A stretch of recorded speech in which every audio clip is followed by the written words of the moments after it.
What's up, heroes and fans? I'm Xavier J, your go-to superhero fanatic. Alright, so here's a crazy theory that makes a lot of sense if you think about it. So what if Steve Rogers still remembers Peter as Spider-Man?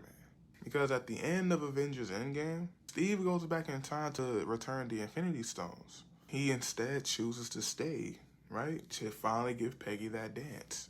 Now, fast forward to Spider-Man No Way Home, Doctor Strange's spell erases Peter from everybody's memory. But think about it. That spell is cast for the present-day MCU timeline.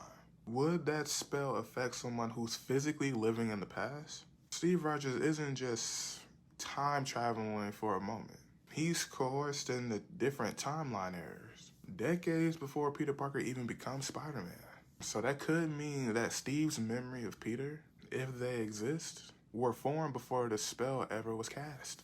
So that could mean that Steve could remember him meeting Peter in Civil War, recruiting him to fight in Germany, even him risking his life as a kid among gods.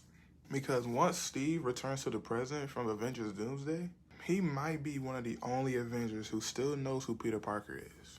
I feel like this could be an emotional moment for Steve, because Steve Rogers is a man who never forgets sacrifice, remembering the kid that everybody else forgot. This could be one of the most powerful reveals in the MCU, because sometimes the past remember what the present loses.